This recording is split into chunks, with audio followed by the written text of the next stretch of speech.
ಮೊನ್ನೆ ಏನು ಆಳಂದ ತಾಲೂಕಿನ ಹಾಲು ಮತ ಸಮಾಜದ ಬಿಜೆಪಿ ಮುಖಂಡರು ಆಳಂದ ಕ್ಷೇತ್ರದ ಶಾಸಕರಾಗಿರ್ತಕ್ಕಂಥ BR ಪಾಟೀಲ್ ಅವರು ವಿರುದ್ಧವಾಗಿ ಸುದ್ದಿಗೋಷ್ಠಿ ಮಾಡಿದ್ರು. ಆ ಸುದ್ದಿಗೋಷ್ಠಿಗೆ ಇವತ್ತು ನಾನು ಸ್ಪಷ್ಟನೆ ಕೊಡ್ಲಿಕ್ಕೆ ಬಂದಿದ್ದೀನಿ.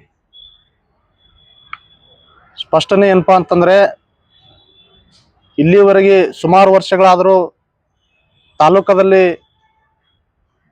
ತಾಲೂಕಿನಲ್ಲಿ ಹಾಲು ಮತ ಸಮಾಜದ ಬಾಂಧವರು 35,000 ಜನಸಂಖ್ಯೆ ಇದ್ದು ಕೂಡ ಇಲ್ಲಿವರೆಗೆ ಕ್ರಾಂತಿವೀರ ಸಂಗೊಳ್ಳಿ ರಾಯಣ್ಣನವರ ಮೂರ್ತಿಯನ್ನು ಪ್ರತಿಷ್ಠಾಪನೆ ಮಾಡಲಿಕ್ಕೆ ಯಾರ ಕೂಡಿಂದ ಆಗಿಲ್ಲ. ಸಮಾಜದ ಯುವಕರು ಹಿರಿಯರ ಕನಸಾಗಿತ್ತು. ಆ ಕನಸು ಇವತ್ತು ನೆನಸು ಮಾಡ್ತಕ್ಕಂಥ ವ್ಯಕ್ತಿ ಯಾರಾದರೂ ಇದ್ದಿದ್ರ ಅದು ತಾಲೂಕಿನಲ್ಲಿ 3 ಜಿಲ್ಲೆಗಳ ಸರ್ದಾರರು, ಕಲಬುರಗಿ, ಬೀದರ್, ಯಾದಗಿರಿ ಹಾಲು ಒಕ್ಕೂಟದ ಅಧ್ಯಕ್ಷರಾಗಿರ್ತಕ್ಕಂಥ ಮಾನ್ಯ ಶ್ರೀ RK ಪಾಟೀಲ್ ಸಾಹೇಬರು ಅಂತಕ್ಕಂಥ ಮಾತು ಈ ಸಂದರ್ಭದಲ್ಲಿ ಹೇಳಲಿಕ್ಕೆ ನಾನು ಇಚ್ಛಪಡ್ತೀನಿ. ಮತ್ತು ಅದರಂತೆ ಇದೇ ನಮ್ಮ ಆಳಂದ ತಾಲೂಕಿನಲ್ಲಿ ಸುಮಾರು ವರ್ಷಗಳ ಹಿಂದೆ ಮೊದಲ ಬಾರಿಗೆ ಭಕ್ತ ಕನಕನಾಯಕರ ಭವ್ಯವಾದ ಮೂರ್ತಿಯನ್ನು ಪ್ರತಿಷ್ಠಾಪನೆ ಮಾಡಿದಂತ ವ್ಯಕ್ತಿ ಕೂಡ ಯಾರಾದ್ರೂ ಇದ್ರೆ ಅದು ಸನ್ಮಾನ್ಯ ಶ್ರೀ ಶಾಸಕರಾಗಿರ್ತಕ್ಕಂಥ BR ಪಾಟೀಲ್ ಸಾಹೇಬರು ಕೂಡ ಅಂತಕ್ಕಂಥ ಮಾತು ಕೂಡ ಈ ಸಂದರ್ಭದಲ್ಲಿ ನಾನು ಹೇಳಲಿಕ್ಕೆ ಇಚ್ಛಪಡ್ತೀನಿ. ಜೊತೆಗೇನೆ ಮೊನ್ನೆ ಕೂಡ ಸುಮಾರು ಈಗಾಗಲೇ ಒಂದು 7-8 ದಿನಗಳ ಹಿಂದೆ ಇದೇ ನಮ್ಮ ಆಳಂದ ತಾಲೂಕಿನ ಮಾದನಿಪುರ ಗ್ರಾಮದಲ್ಲಿ ಸುಮಾರು ಲಕ್ಷ ರೂಪಾಯಿ ವೆಚ್ಚದಲ್ಲಿ ಕನಕ ಭವನವನ್ನು ಗುದ್ದಲಿ ಪೂಜೆಯನ್ನು ಮಾಡಿದಂತ ವ್ಯಕ್ತಿ ಇವತ್ತು BR ಪಾಟೀಲ್ ಸಾಹೇಬರು ಅಂತಕ್ಕಂಥ ಮಾತು ಈ ಸಂದರ್ಭದಲ್ಲಿ ಹೇಳಲಿಕ್ಕೆ ಇಚ್ಛಪಡ್ತೀನಿ. ಅದೇ ಪಕ್ಕದ ಹಳ್ಳಿನೇ ತಾಲೂಕಿನ ದುತುರಾವ್ ಗ್ರಾಮದಲ್ಲಿ ಕೂಡ ಸುಮಾರು ಲಕ್ಷ ರೂಪಾಯಿ ವೆಚ್ಚದಲ್ಲಿ ಇವತ್ತು ಕನಕ ಭವನ ಗುದ್ದಲಿ ಪೂಜೆ ಮಾಡಿದ್ದಾರೆ. ಹಲವು ಕಾಮಗಾರಿಗಳು ಮಾಡ್ತಾ ಇದ್ದಾರೆ ಇವತ್ತು ನಮ್ಮ ಸಮಾಜಕ್ಕಾಗಿ. ಇವತ್ತು ಜೊತೆಗೇನೆ ಇವತ್ತು ಅದೇ ರೀತಿಯಾಗಿ ನಾವು ನೋಡಿರುವ ಹಾಗೆ ಇದೇ ನಮ್ಮ ಮಾಡ್ಯಾಳ ಗ್ರಾಮದಲ್ಲಿ ಮತ್ತು ಅದರಂತೆ ಇದೇ ನಮ್ಮ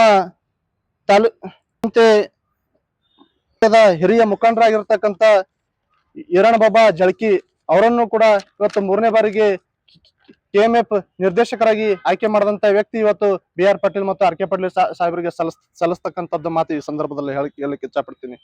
ಮತ್ತು ಕಲಬುರಗಿ, ಬೀದರ್, ಯಾದಗಿರಿ 3 ಜಿಲ್ಲೆಗಳು ಕುರುಬರು ಸಾಮಾಜಿಕವಾಗಿ, ಆರ್ಥಿಕವಾಗಿ, ಶೈಕ್ಷಣಿಕವಾಗಿ ಹಿಂದುಳಿದಿದ್ದಾರೆ. ಅವರಿಗೆ ST ಕೊಡಬೇಕು ಅಂತಕ್ಕಂಥದ್ದು ಸಿದ್ದರಾಮಯ್ಯನವರು ಕನಸಾಗಿತ್ತು.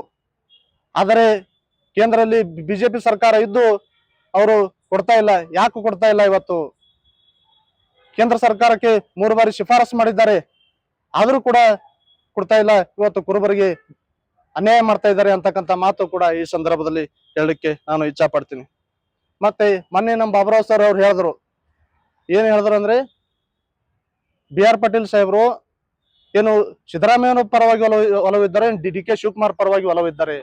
ಅವ್ರಿಗೆ ನಾನು ಈ ಸಂದರ್ಭದಲ್ಲಿ ಹೇಳಲಿಕ್ಕೆ ಇಚ್ಛಪಡ್ತೀನಿ. ಇದೇ 2023 ವಿಧಾನಸಭೆ ಚುನಾವಣೆಯಲ್ಲಿ BR ಪಾಟೀಲ್ ಸಾಹೇಬರು ಸಿದ್ದರಾಮಯ್ಯನವರ ಸಲುವಾಗಿ ತನ್ನ ಕ್ಷೇತ್ರವನ್ನು ಬಿಟ್ಟು ಕೊಡೋದಾಗಿ ಒಂದು ಸಂದೇಶವನ್ನು, ಒಂದು ಹೇಳಿಕೆ ನೀಡ್ತಾರೆ.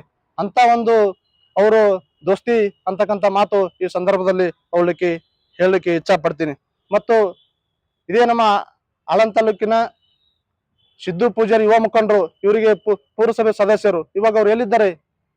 BR ಪಾಟೀಲ್ ಸಾಹೇಬ್ರ ಹತ್ರನೇ ಇದ್ದಾರೆ ಇವತ್ತು. ಯಾಕೆ ಬಂದರು ಅವರು? ಕೇಳಿ ಅವ್ರು ಯಾತಕ್ಕಾಗಿ ಬಂದರು ಅಂತಕ್ಕಂಥ ಮಾತು ಕೂಡ ಈ ಸಂದರ್ಭದಲ್ಲಿ ನಾನು ಹೇಳಲಿಕ್ಕೆ ಇಚ್ಛಪಡ್ತೀನಿ. ಮತ್ತು ರಾಜ್ಯ ಬಿಜೆಪಿ ಸರ್ಕಾರ ನಮ್ಮ ಸಮುದಾಯದ ಹಿರಿಯ ಮುಖಂಡರಾಗಿರ್ತಕ್ಕಂಥ KS ಈಶ್ವರಪ್ಪನವರು, ಕರ್ನಾಟಕ ಸರ್ಕಾರದ ಮಾಜಿ ಉಪಮುಖ್ಯಮಂತ್ರಿಗಳು, ಅವರನ್ನು ಯಾವ ಪರಿಸ್ಥಿತಿ ಬಂದಿದೆ ಇವತ್ತು? ರಾಜಕೀಯದಿಂದ ಹೆಂಗೆ ಹಿಂದುಳಿದವರು ಅವರು. KS ಈಶ್ವರಪ್ಪನವರು ಬಿಜೆಪಿಯಿಂದ ಉಪಮುಖ್ಯಮಂತ್ರಿ ಆದವರು. ಅವರನ್ನು ಇವತ್ತು ಇದೇ 2023 ಚುನಾವಣೆಯಲ್ಲಿ ಟಿಕೆಟ್ ತಪ್ಪಿಸಿ ಇವತ್ತು ಅವರನ್ನು ಮೂಲೆ ಗುಂಪು ಮಾಡಿದ್ರು. ಅವರು ಮಗನಿಗೆ ತಮಗೆ MP ಟಿಕೆಟ್ ಕೊಡ್ತೀವಿ, ಮಗನಿಗೆ MLC ಮಾಡ್ತೀವಿ ಅಂತಕ್ಕಂಥ ಹೇಳಿಕೆ ಕೊಟ್ಟು ಇವತ್ತು ಅವರನ್ನ ಪಕ್ಷದಿಂದ ಹುಚ್ಚಾಟನೆ ಮಾಡ್ತಕ್ಕಂಥದ್ದು ಇದೇ ನಮ್ಮ ಬಿಜೆಪಿ ಸರ್ಕಾರ ಕರ್ನಾಟಕ ಅಂತಕ್ಕಂಥ ಮಾತು ಕೂಡ ಈ ಸಂದರ್ಭದಲ್ಲಿ ಹೇಳಲಿಕ್ಕೆ ಇಚ್ಛಪಡ್ತೀನಿ. ಇದೇ ನಮ್ಮ ಕಡಗಂಚಿ ಗ್ರಾಮದ ಹಿರಿಯ ಮುಖಂಡರಾಗಿರ್ತಕ್ಕಂಥ ಶಿವಪುತ್ರ ಬಾಬಾ ಕೊಟ್ರಕಿ ಅವರನ್ನು ಕೂಡ ಇವತ್ತು ಸಕ್ಕರೆ ಕಾರ್ಖಾನೆ 2ನೇ ಬಾರಿಗೆ ಟಿಕೆಟ್ ಕೊಟ್ಟು ಇವತ್ತು ಗೆಲ್ಲಿಸ್ತಕ್ಕಂಥದ್ದು BR ಪಾಟೀಲ್ ಅವರು ಮಾಡ್ತಾ ಇದ್ದಾರೆ. ಹಲವು ಇನ್ನೂ ಕೂಡ ಇದಾವೆ, ಇಲ್ಲ ಅಂತಿಲ್ಲ. ಅವರು ಒಂದು ರಾಜಕೀಯವಾಗಿ ಹೇಳಿಕೆ ಕೊಡ್ತಾ ಇದ್ದಾರೆ, ಆದರೆ ಸಮಾಜ ಪರವಾಗಿ ಅಲ್ಲ ಅಂತಕ್ಕಂಥ ಮಾತು ಕೂಡ ಈ ಸಂದರ್ಭದಲ್ಲಿ ಹೇಳಲಿಕ್ಕೆ ನಾನು ಇಚ್ಛೆ ಪಡ್ತೀನಿ. ಮತ್ತು ಅದರಂತೆ ನಾನು ಮುನ್ನಳ್ಳಿ ಗ್ರಾಮದ ನಿವಾಸಿ. ಮೊನ್ನೆ ನಮ್ಮ ಮುನ್ನಳ್ಳಿ ಗ್ರಾಮದಲ್ಲಿ ಹಲವು ವರ್ಷಗಳ ಹಿಂದೆ ಕನಕ್ ಆಗಿತ್ತು. ಅದು ಸಂಪೂರ್ಣವಾಗಿ ವಿಫಲಗೊಂಡಿತ್ತು, ಶಿಥಿಲಗೊಂಡಿತ್ತು.